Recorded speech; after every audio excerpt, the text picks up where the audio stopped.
प्रस्तुत प्राप्त प्रसंगी सेवेकरता निवडलेला विषय श्रीमद श्री गणेश महापुराण आणि या गणेश महापुराणाच्या 6व्या दिवसाच्या कथेला आज आपण प्रारंभ करतोय. गेल्या 5 दिवसांपासून आपण गणेश पुराणाचं महात्म्य बघतोय आणि या गणेश पुराणाच्या महात्म्यामध्ये सोमकांत नावाच्या राजाची कथा आपण बघतोय. हे सोमकांत राजाच्या कथानकामध्ये पुढे एक छोटासा भाग येतोय. हा सोमकांत राजा गणेश पुराण का ऐकतो याच्या मागचं वृत्तांत आता पुढे येते. ह्या सोमकांत राजाचा जो पूर्वजन्म सांगितला भृगु ऋषींनी कामद नावाचा, आणि या कामदाचं चरित्रकथन केल्यानंतर एकाएकी त्या सोमकांत राजाच्या शरीरामधून असंख्य पक्षी प्रकट झालेत म्हणे. गणेश पुराणातलं वर्णन बरं ते. असंख्य पक्षी प्रकट झालेत आणि जेव्हा हे पक्षी प्रकट झालेत तेव्हा ते पक्षी त्या शरीरातून बाहेर येऊन त्या राजालाच टोचा मारू लागले. त्या राजाला त्या वेदना सुद्धा सहन होत नव्हत्या, कारण आधीच शरीरावर गलित कुष्ठ नावाचा रोग झालेला आणि त्यातल्या त्यात ह्या पक्ष्यांचा सुद्धा त्रास त्याला आता होऊ लागलेला होता. नेमकं काय झालेलं होतं, भृगु ऋषींनी सांगितलेलं जे कथानक होतं त्याच्या पूर्वजन्माचं, त्याच्यावर त्याला विश्वासच नव्हता. संशय निर्माण झाला होता आणि ज्यावेळेस गुरूंवर संशय निर्माण होतो, जेव्हा गुरूंवर शंका निर्माण होते, तेव्हा शरीरातून असंख्य पक्षी निर्माण होतात. मुळात येथे कोणत्याही झाडावरचा पक्षी असा अपेक्षित नाहीये. इथे लौकिक काहीच अपेक्षित नाही, हे सर्व पारलौकिक अपेक्षित आहे. येथे मनोवृत्तीचा विचार आहे. पक्ष्यांना द्विज असंही म्हणतात. द्विज, 2 वेळा ज्यांचा जन्म झाला त्यांना द्विज म्हणावं. इथे द्विज शब्दाचा अर्थ सुद्धा वेगळा सांगितलाय. त्यानंतर पक्ष्यांचा विचार जेव्हा मनात येतो त्यावेळेस असं आपण पाहू शकतो की राजाच्या मनामध्ये प्रश्न निर्माण झालेत, द्वैत निर्माण झाले. आणि जिथे द्वैत जन्माला येतं, द्विज, द्वि म्हणजे द्वैत 2 आणि ज म्हणजे जन्म होणे, जिथे द्वैताचा जन्म झाला त्याला द्विज असं म्हटलेलं आहे. या ठिकाणी त्याला पक्षी म्हटलेलं आहे. पक्षी कसे असतात तर त्यांना 2 गोष्टी महत्त्वाच्या असतात. पहिलं असतं फडफडणं. या पक्ष्यांचं फडफडणं म्हणजे मनुष्याच्या मनामधील प्रश्नांचे वादळ आहेत, याला फडफडणं म्हटलेलं आहे गणेश पुराणाने. विचारांचे जे समूह आहेत, विचार किंवा विकल्प, या विकल्पालाच पक्षी म्हटलेले आहे. आणि हे विचारांचे समूह जे आहेत, विकल्पांचे समूह जे आहेत, त्यांनाच हा पक्ष्यांचा थवा म्हटलेला आहे, जो या राजाच्या शरीरातून बाहेर पडतोय. हे पक्षी ज्या ठिकाणी थांबतात त्याच झाडाची फळे खातात आणि त्याच झाडावर घाण करतात. तसंच आपल्या मनातील या शंकेचं आहे. ही शंका सर्वात पहिल्यांदा माणसाची झोप घालवते. ही शंका माणसाची झोप घालवतेच, पण जीवनात नैराश्य आणते. ही माणसामध्येच असते, म्हणजे झाडावरच असते. पक्षी जसा झाडावर असतो तशी शंका माणसाच्या मनामध्येच असते. ही शंका माणसाची झोप घालवते आणि जीवनात नैराश्य आणते. ज्या पद्धतीने झाडावर राहून झाडावर घाण करण्याची प्रवृत्ती पक्ष्याची आहे, तशी शंकेची प्रवृत्ती आहे मनुष्याच्या मनामध्ये नैराश्य निर्माण करण्याची. मुळात मग या ठिकाणी गोष्ट कोणती करायची, येथे गुरुवर विश्वास ठेवायचा. सर्वात पहिल्यांदा सांगितलेलं होतं, श्रद्धेने प्रश्न विचारावा, विश्वासाने उत्तर द्यावं. येथे राजाने श्रद्धेने प्रश्न विचारला नाही, शंकेने प्रश्न विचारला. गुरुवर तर विश्वास नव्हताच, म्हणून या ठिकाणी हे पक्षीरूपी शंकारूपी पक्षी याच्या शरीरातून बाहेर पडले, याला त्रास देऊ लागले. काय असतं की ज्या काही समस्या असतात, या समस्या राजाला राजवाड्यात निर्माण झाल्यात, म्हणजे समस्या या ऐहिक स्वरूपात प्रकट होत असतात आणि त्याचं उत्तर त्याला आश्रमात मिळालं, गुरुगृही मिळालं. अर्थात जे पारलौकिक आहे ते उत्तर देणार आहे. समस्या संसारात निर्माण होते, उत्तर परमार्थात मिळतं. समस्या ऐहिक निर्माण होतात, इहलोकात निर्माण होतात, उत्तर पारलौकिकात मिळतं, पारलौकिक तत्वात मिळतं. हे सगळ्यात महत्त्वाचं लक्षात घेणं आवश्यक आहे. जोपर्यंत तुमचा गुरूंवर विश्वास नाही, संतांवर विश्वास नाही, तोपर्यंत तुम्हाला उत्तर मिळणार नाही आणि तुम्ही असेच द्वैतामध्ये अडकून राहाल. आणि जोपर्यंत तुम्ही द्वैतात आहात तोपर्यंत तुम्हाला भगवत प्राप्तीच नाही, कारण भगवत प्राप्ती ही अद्वैतात होत असते. जोपर्यंत तो भगवंत आणि मी आम्ही एक आहोत हे जोपर्यंत अनुभूती येत नाही तोपर्यंत भगवत प्राप्ती नाही, मोक्ष प्राप्ती नाही. मोक्ष म्हणजे काय? तत्वज्ञानांमध्ये वेदांत दर्शनाने सांगितले मोक्ष प्राप्ती म्हणजे काय. मोक्ष म्हणजे आत्म्याची शुद्ध अवस्था म्हणजे मोक्ष प्राप्ती होय. जेव्हा आत्मा शुद्ध अवस्थेत असतो तेव्हा मोक्ष प्राप्ती असते. आत्मा हा ज्यावेळेस देहामध्ये बद्ध असतो तेव्हा ती बद्ध अवस्था असते. आणि यातून ज्यावेळेस आत्मा मोकळा होतो किंवा शुद्ध अवस्था प्राप्त होते तेव्हा त्याला मोक्ष प्राप्ती म्हणावं, त्याला मोक्ष अवस्था म्हणावं. इथेही तेच झालेले. राजाने शंका घेतली आणि शंकारूपी पक्षी त्रास द्यायला सुरुवात करतायत. तुका म्हणे जया विश्वास नाही मनी, पहावे पुराणी विचारून. ज्यांच्या मनामध्ये विश्वास नाही त्यांनी पुराणांना विचारून पाहावं. आपल्या मनामध्ये विश्वास नाही, आपण पुराणांना विचारलं, पुराणांनी सांगितलं, गुरूंवर विश्वास ठेवा, तुमच्या प्रत्येक प्रश्नाचं उत्तर मिळेल. सगळ्यात महत्वाची गोष्ट येते, श्रद्धा तर असावी गुरूंवर, पण दुसरी ही गोष्ट सांगितली. श्री सद्गुरू साईबाबा यांच्या समाधी मंदिरात त्यांच्या दोन्ही बाजूने दोन शब्द लिहिलेले. एक बाजूला श्रद्धा आणि दुसऱ्या बाजूला सबुरी. सबुरी म्हणजे धैर्य, धीरता असावी. सर्वात पहिले गुरूंवर श्रद्धा तर असावी, पण ती श्रद्धा असल्यानंतर माझं कार्य मी गुरूंना सांगितलं, माझी शंका गुरूंना सांगितली, लगेच उत्तर मिळावं असं त्यात काहीही नसतं, किंवा असं करूही नये. गुरु उत्तर देतात, वेळ आल्यावर नक्की आपल्याला उत्तर देतात. त्यासाठी सबुरीची आवश्यकता असते, त्यासाठी धैर्याची आवश्यकता असते, त्यासाठी धीरतेची आवश्यकता असते. आणि ती जोपर्यंत येत नाही तोपर्यंत गुरु मार्गदर्शन करत नाही. येथे शरणागती असावी लागते. आणि राजाने शरणागती स्वीकारली. शरण गेले राजा. सोमकांत राजा भृगु ऋषींना शरण गेले. आणि भृगूंनी काय केलं? भृगु ऋषींनी आपल्या फक्त हुंकाराने, भृगु ऋषींनी फक्त हुं असं केलं. हुंकाराने ते सर्वही पक्षी गुप्त झाले. याचाच अर्थ गुरूंच्या स्थानी शंका ही त्यांच्या हुंकारा समान आहे. अर्थात गुरूंसमोर शंका ही शून्य आहे. शंका ही गुरूंकडे नसतेच. ही भावना या ठिकाणातून, या वाक्यातून आपल्याला पाहायला मिळते. मुळात भृगु ऋषींनी पुढे काय केलं? भृगु ऋषींनी अभिमंत्रित जल राजावर शिंपडलं. 78 शतनामावली ह्या राजाला दिली. आणि त्यानंतर ज्यावेळेस भृगु ऋषींनी 78 शतनामावली उच्चारून ते जल, अभिमंत्रित जल त्या राजाच्या शरीरावर फेकलं. श्री गणेश 78 शतनामावली हा मंत्र आहे या ठिकाणी. ते जल त्या राजाच्या शरीरावर फेकलं. काय झालं? एक अंगठ्या एवढा एक पुरुष, अत्यंत काळ्या स्वरूपाचा एक पुरुष ह्या सोमकांत राजाच्या शरीरातून बाहेर पडतो. अंगठ्या एवढा पुरुष. आणि त्यानंतर तो पर्वता इतका मोठा होतो असं वर्णन केलेले. आणि तो बाहेर आल्यानंतर भृगु ऋषी त्याला विचारतात, तू कोण आहेस? त्यावेळेस तो पुरुष सांगतो, मी या राजाचा अहंकार आहे. राजाचा अहंकार.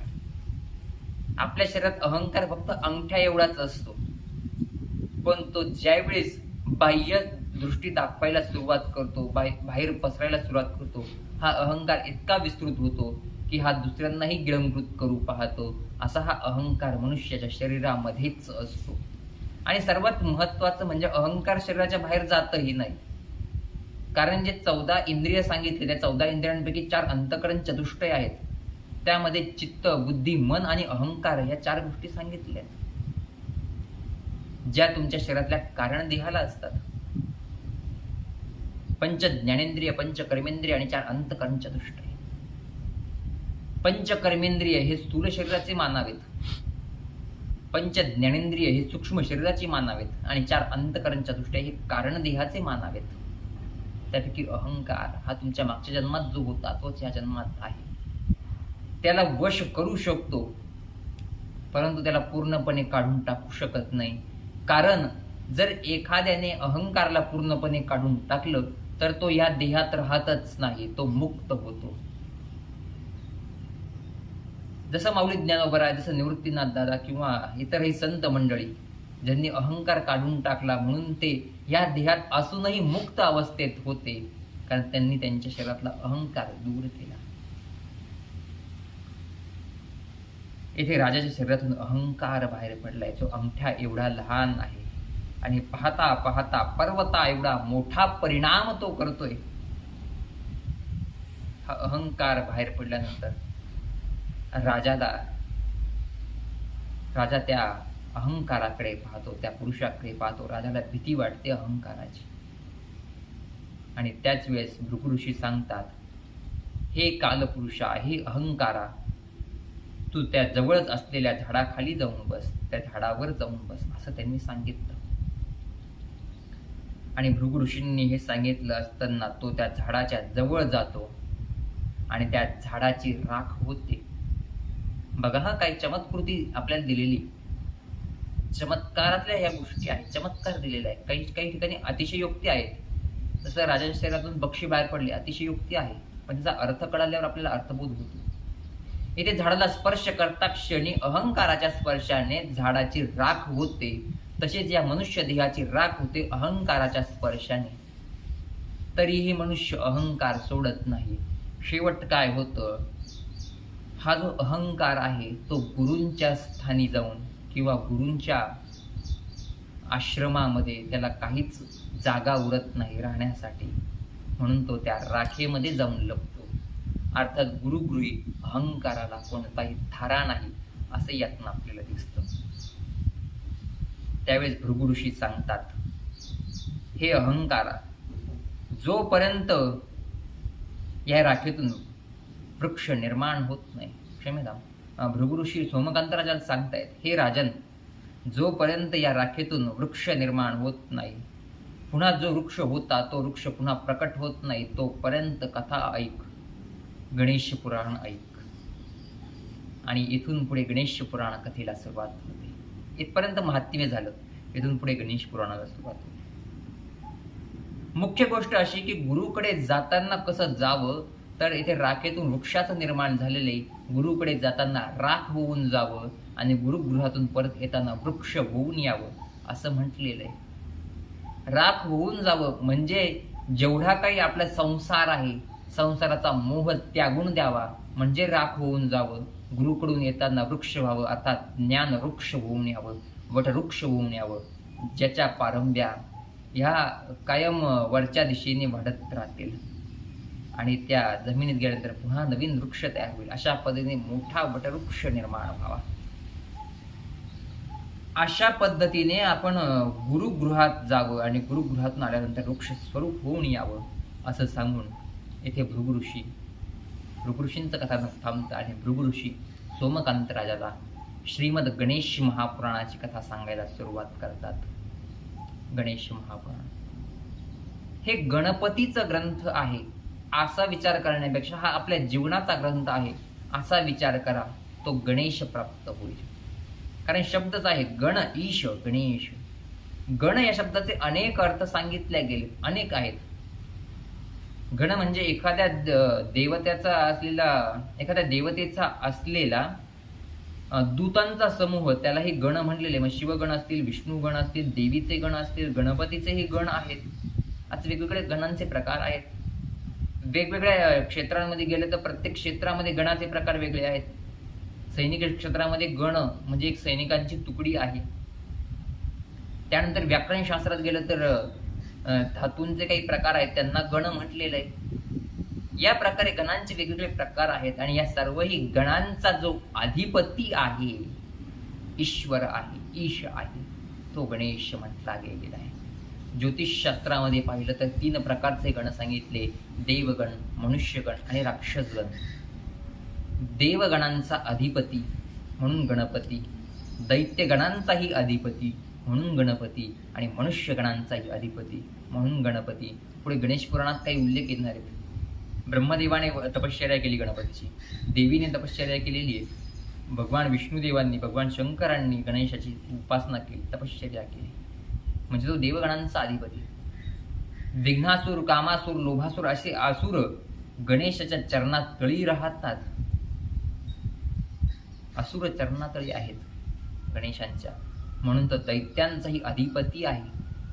आणि तिसरा महत्वाचा उल्लेख तो मनुष्यगणांचाही अधिपती आहे. वृत्समदासारखे काही वर्णन पुढे येणार, बल्लाळासारखे काही वर्णन पुढे येणार, दक्ष राजाचं वर्णन येत आहे.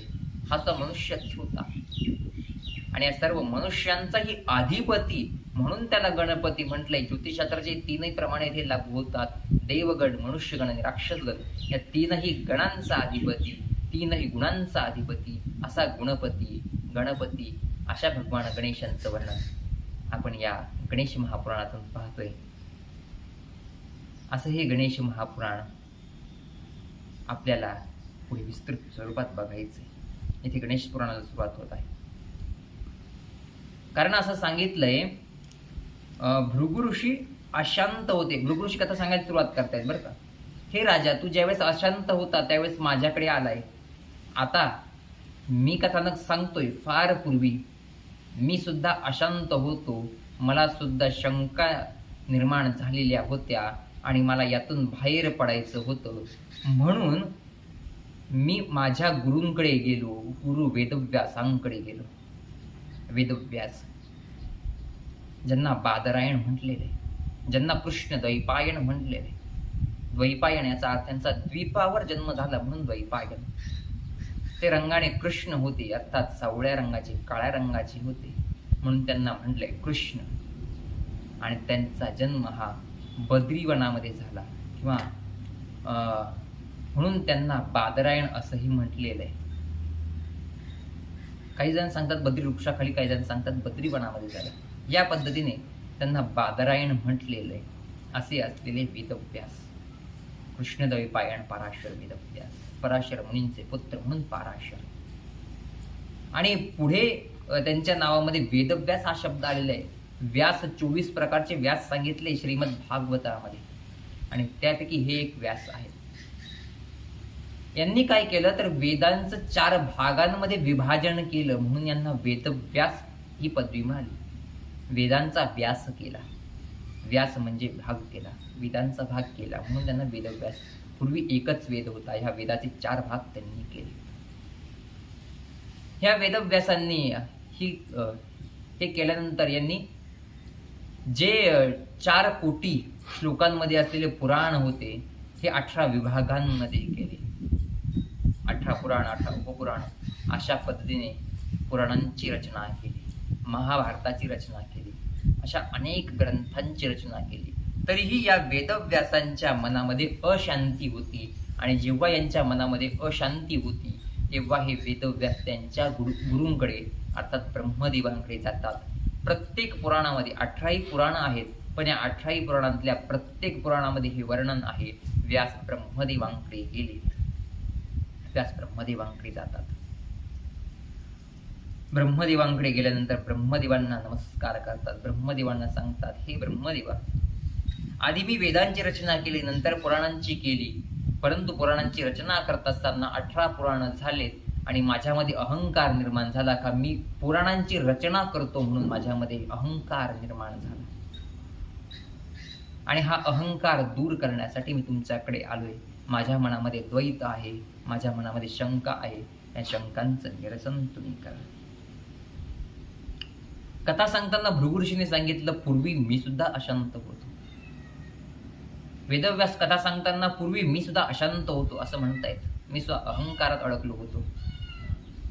आणि पुढे जाऊन हेच वेदव्यास ब्रह्मदेवांकडे गेलेत. ब्रह्मदेवही सांगतायत, पूर्वी मी सुद्धा अशांत होतो, आणि त्यावेळेला मी इष्टदेव असलेल्या बुद्धिपती गणेशाकडे गेलो, कारण माझ्या बुद्धीला अहंकाराची जोड लागली होती आणि अहंकारात मी अडकलो होतो. हा अहंकार ब्रह्मदेवांना केव्हा निर्माण झाला आणि त्या अहंकारातून पुढे काय निर्माण झालं, सृष्टी रचना कशी झाली, भगवान गणेशांनी या सृष्टी रचनेचा कसा प्रारंभ केला, ह्या पंचेश्वरांची निर्मिती कशी झाली, ब्रह्मा, विष्णू, महेश देवी शक्ती आणि भगवान सूर्यदेव यांची उत्पत्ती कशी झाली, ब्रह्मदेवांना अहंकार कसा झाला आणि तेथून पुढे ब्रह्मदेवांनी गणेश पुराण सांगायला कशा पद्धतीने व्यासांना गणेश पुराण सांगायला सुरुवात केली, हे सर्वही पाहूया आपण उद्याच्या भागात. तोपर्यंत जय गजानन.